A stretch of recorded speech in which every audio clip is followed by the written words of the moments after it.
Unfortunately, this is our second homicide incident we have had to respond to in less than 24 hours. This particular incident occurred at 8:39 p.m. this evening and came out as a shoot-stab hotshot call here near the intersection of 12th and Red River Street behind me. We had received multiple 911 calls about a male who was running in the roadway who was covered in blood. And as officers were responding to the scene, additional information was received that the male had potentially been stabbed. Once officers did arrive on scene, they did locate the male, who had to appear to have suffered significant trauma to his body. Officers immediately began providing medical care to the male until Austin Travis County EMS was able to arrive on scene and take over that care and then transport the individual to a local area hospital. Unfortunately, the male victim was pronounced deceased at a local hospital. At this point in time, our investigation is underway and we are working to determine what occurred here tonight. But at this point in time, we do not have anybody in custody, and as of right now, I don't have any suspect information that I'm going to be able to put out. As we don't have anybody in custody, we are encouraging the public, please do be aware of your surroundings, and if you see something suspicious, please call us and give us the opportunity to try and come and investigate. We are asking, as we always do, for the public's assistance. If you were in the area and saw or heard anything, please contact us either through our homicide tip line or through Crime Stoppers. You can reach us through Crime Stoppers at 512-472-8477. That's 512-472-TIPS. Or our homicide tip line is 512-477-3588. And please remember that Crime Stoppers offers a $1,000 reward to anyone who has information that could lead to an arrest in this incident. Unfortunately, that's about all the information that I have right now, but I'm happy to try to answer any questions. Do you know what number homicide we're at right now?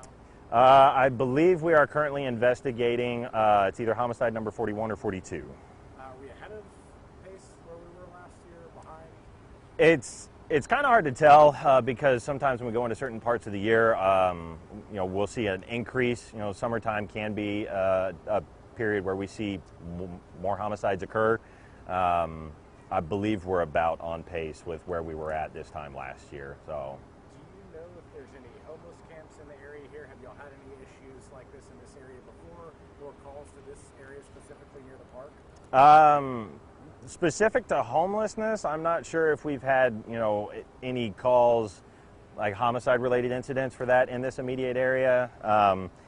It's Austin, we've had a lot of incidents related to homelessness that have occurred citywide, not just specific to this area. As far as all the specific camps that may be nearby, I couldn't tell you how many would be right in this immediate area. Just off that, are you seeing more incidents in homeless camps here in Austin?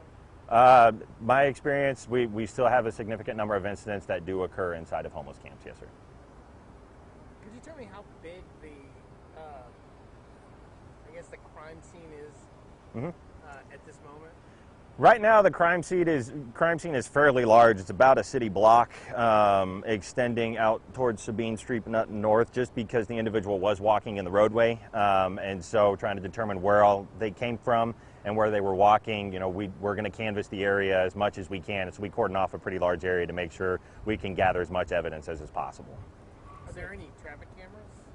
We are working right now to determine if there are any cameras that are accessible, and we're recording at the time of the incident. I was going to say, is this one of the traffic cams here on the corner behind, or? Whether that one is active or not, I couldn't tell you, right? You can see cameras around you, but as you can also tell, there's a pretty large amount of construction that's going on, so the status of each camera, I'm not sure which ones may or may not have caught an incident.